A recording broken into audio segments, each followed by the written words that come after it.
फरमा all India Majlise Ittehadul Muslimeen के कौमी सदर जनाब बैरिस्टर असदुद्दीन ओवैसी साहब, महाराष्ट्र से आपके बीच आए हमारे भाई पूर्व विधायक जनाब वारिस पठान साहब, हमारे तमाम भाई मजलिसे इत्तेहादुल मुस्लिमीन के कैद, हमारे साथी, हमारी माएँ, हमारी बहनें और कानपुर के हमारे सब नौजवान साथी और हमारे बुजुर्ग, एक महीने में उत्तर प्रदेश चुनाव में चला जाएगा। इस बार लड़ाई दो मोर्चों पे लड़ी जा रही है।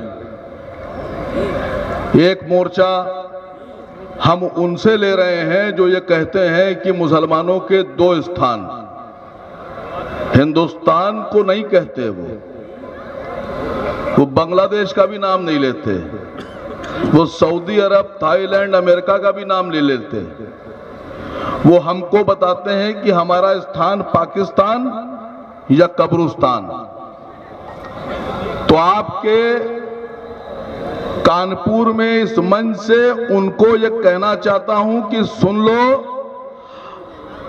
हम भारत के रहने वाले हैं और पूरी दुनिया में हमारा सिर्फ एक स्थान है और वो है हिंदुस्तान।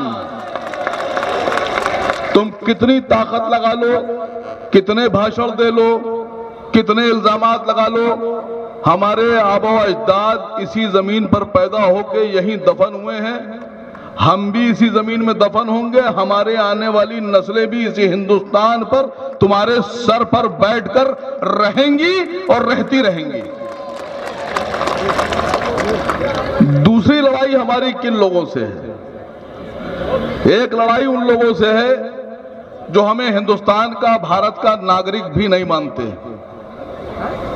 और दूसरी लड़ाई उन लोगों से है जो ये कहते हैं कि हमें तुम्हारा वोट तो चाहिए, हमें तुम्हारा साथ इलेक्शन में भी चाहिए, हम तुमको उस वक्त भी चाहते हैं जब हमें दरी बिछवाना है, हम तुम्हारा साथ उस वक्त भी चाहते हैं जब हमें रैली निकालना है, लेकिन हम तुम्हें कुर्सी नहीं देंगे बैठने के लिए। तो इस बार इस चुनाव में हमें और आपको ये कसम खाना है कि हमें उनसे अबकी से कुर्सी भी छीन कर लेना है। मैंने उत्तर प्रदेश में यह सवाल खड़ा किया कि 7% वाले यादव मुख्यमंत्री बने, 4 बार बने, 12% वाले जाटवों की नेता मायावती जी 4 बार मुख्यमंत्री बनी, कांग्रेस भी आप लोग मुख्यमंत्री बनाते रहे, लेकिन हम 20% वाले लोग, क्या हमारी इतनी भी हैसियत नहीं है कि हम डिप्टी सीएम बन जाएं? आप मुख्यमंत्री तो हमें नहीं बना रहे हो, लेकिन आप हमें डिप्टी सीएम तो बना सकते थे। आप हमें अपने बराबरी की कुर्सी के थोड़ी सी छोटी कुर्सी दे सकते थे। अब आपने तो हमें नहीं दी, लेकिन जनाब असद ओवैसी साहब ने हमें इतना बेदार कर दिया, इतना जगा दिया है कि अब इस बार आपकी कुर्सी भी हम छीनने की ताकत रखते हैं और छीनेंगे इंशाअल्लाह। इस बार लड़ाई सरकार बदलने के साथ साथ मुसलमानों को हक और हुकूक दिलाने की भी है, और यह हक और हुकूक इस इलेक्शन में ले लिया जाएगा। मैं एक बात और कहना चाहता हूं, आज उत्तर प्रदेश हो या हिंदुस्तान हो, मुसलमानों के जो माली हालात हैं, जो कारोबारी हालात हैं, वो किसी से छुपे नहीं हैं। सच्चाई इस बात की है कि जिस मुल्क में हम रहते हैं, यहां का इंडेक्स ये कहता है, यहां का सरकारी आंकड़ा ये कहता है कि भारत में 85% लोग गरीब हैं और गरीबी की रेखा से नीचे रहते हैं। जिस हिंदुस्तान में 67.8% लोग रोज $2 की कमाई करते हैं, सिर्फ $2, 140 और 150 रुपए कमाते हैं, आज सवाल उन लोगों के लिए है सरकार से कि जो लोग 150 रुपए रोज कमा रहे हैं, अगर वो अपने बच्चों को अच्छी शिक्षा देना चाहते हैं तो कैसे देंगे? अगर वो बच्चों को अच्छी तालीम देना चाहते हैं तो कैसे देंगे? आज सरकारी स्कूलों में जो एजुकेशन का स्तर है, तालीम का स्तर है, वो इतना नीचे गिर चुका है, इतना नीचे गिर चुका है कि वहां कोई अपने बच्चों को पढ़ाना पसंद नहीं करता। और प्राइवेट स्कूलों में तालीम का माफियाकरण कर दिया गया है। एजुकेशन माफियाओं के हाथ में चली गई है। फीस के नाम पर गरीबों का खून चूसा जा रहा है। एक एक क्लास की मिनिमम फीस, छोटे छोटे क्लास की 6,000, 7,000, 5,000, 8,000, 10,000। जो आदमी 150 रुपए रोज कमा रहा है वो कैसे इतनी फीस देगा? अगर किसी के 3 बच्चे हैं या 2 बच्चे हैं तो जिस आदमी की इनकम ही 5,000 रुपए है वो अपने बच्चों की फीस कैसे 20-25 हजार रुपए, 30 हजार रुपए महीना भरेगा? क्या सरकार को यह दिखाई नहीं पड़ता है? मजलिस इत्तेहादुल मुस्लिमीन से मैंने ये सीखा। मजलिस इत्तेहादुल मुस्लिमीन ने भारत के लोगों को यह बताया कि नेता कैसा होना चाहिए। कि जो बैठे हैं आपके सामने जनाब असद साहब, ये और इनके छोटे भाई जनाब अकबरुद्दीन ओवैसी साहब, उनके बारे में एक बात आप लोग को बता दें कि हैदराबाद में 12 इंटर कॉलेज हैं। उन इंटर कॉलेजेस में 17,500 से ज्यादा बच्चों को पढ़ाया जाता है। नंबर 1 की एजुकेशन दी जाती है। किसी बच्चे से फीस नहीं ली जाती है। किसी बच्चे से यह नहीं कहा जाता है कि यूनिफॉर्म तुम्हारे घर वाले देंगे। दवात, कलम, रबड़, कापी, किताब, बस्ता, जूता, मोजा, पेंसिल ये लोग देते हैं सलारे मिल्लत एजुकेशन ट्रस्ट की तरफ से। 17,500 बच्चों को अगर कोई मुफ्त में पढ़ा सकता है तो वो मजलिस इत्तेहादुल मुस्लिमीन और उसके हमारे रहनुमा जनाब असद साहब और अकबर साहब हैं। मिसाल पेश की है जनाब अकबर साहब ने, असद साहब ने। मैं आप लोगों से वादा कर रहा हूं, हमारी लड़ाई आपकी लड़ाई है। इस बार आप जितने भी विधायक जिताकर भेजेंगे और अगर हम सरकार में आते हैं, अगर क्या आएंगे इंशाअल्लाह, बिल्कुल आएंगे सरकार में, तो गिरेबान पकड़कर मुख्यमंत्रियों को हम मजबूर कर देंगे कि सरकारी स्कूलों को ठीक करो और प्राइवेट में फीसें इतनी कर दो कि हर गरीब अपना बच्चा पढ़ा सके। लड़ेंगे आप लड़ाई, ये अपने बच्चों की लड़ाई लड़ेंगे। दूसरी बात, 3% राजभर अपना मुख्यमंत्री बनाने का दावा पेश करते हैं, सरकार बनाने का दावा पेश करते हैं, पार्टी भी बनाते हैं।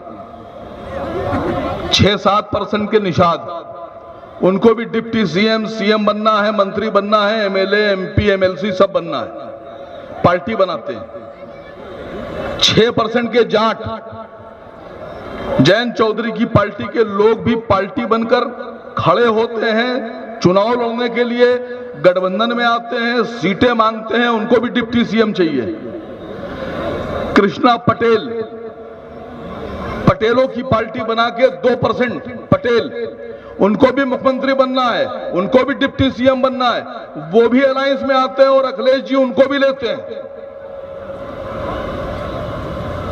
केशव दत्त मौर्य महान दल के नाम से दल बनाते हैं, पश्चिमी उत्तर प्रदेश, इटावा, औरैया, आगरा, कानपुर, एटा, मैनपुरी, और उसके बाद में वो भी खड़े होते हैं, अपनी तंजीम बनाते हैं, उन्हें भी मंत्री बनना है, वो भी पार्टी बनाएंगे, उनको भी मुख्यमंत्री डिप्टी सीएम बनना है। अखिलेश जी उनको भी सीटें देते हैं, वो भी 4% के लोग हैं।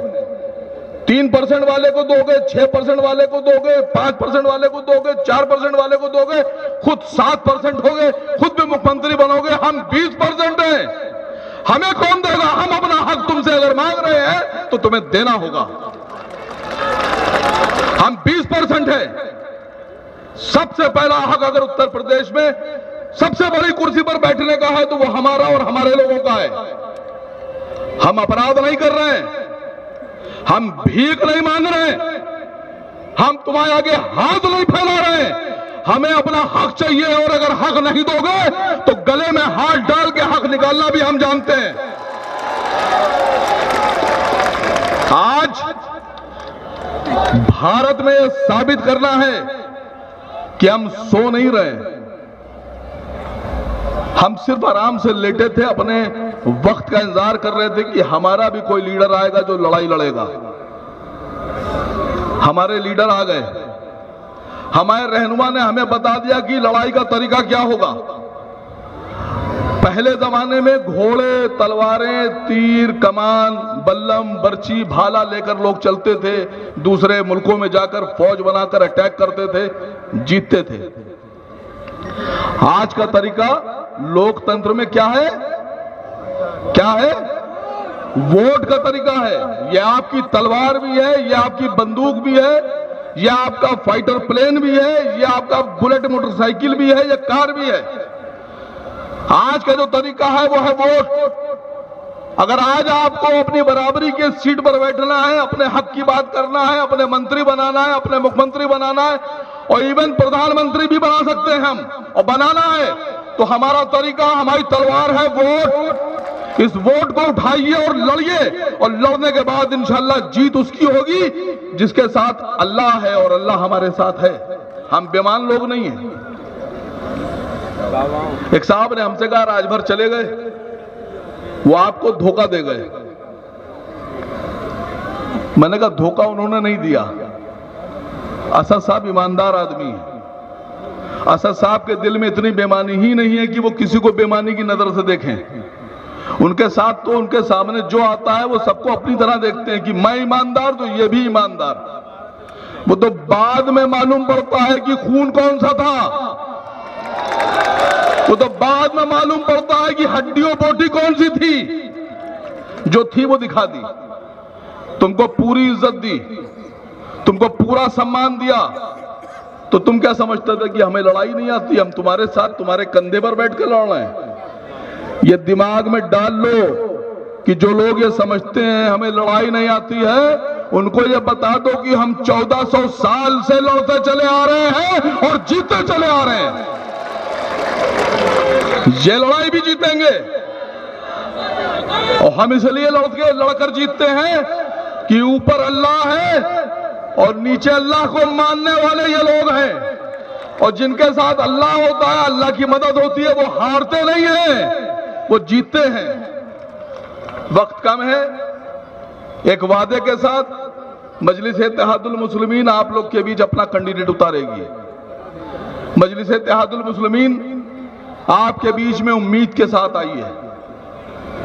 आप मजलिस-ए-इत्तेहादुल मुस्लिमीन के जो भी कैंडिडेट आएंगे आपके बीच में, उनको अपना कीमती वोट देकर इस बार जिताइएगा। तो ये भी बता दीजिएगा कि हम जाग रहे हैं, और इस बार वो जो कुर्सी लगती है सचिवालय में, विधानसभा में, उस कुर्सी में जो भी मुख्यमंत्री बनेगा उसके बराबर वाली कुर्सी जो डिप्टी सीएम की होगी उस पर कौन बैठेगा? ला इलाहा इल्लल्लाह मोहम्मद रसूलुल्लाह बोलने वाला बैठेगा।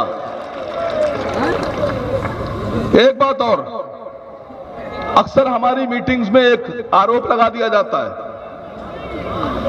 कि हमारे यहाँ जो लोग नारा लगाते हैं उसको एडिट करके वीडियो बना के कुछ अलग से नारे डालकर बताते हैं कि दुश्मन देश के नारे लगाए गए, और हमको आरोप लगा दिया जाता है।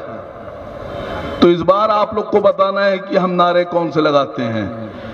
हिंदुस्तान, हिंदुस्तान, हिंदुस्तान।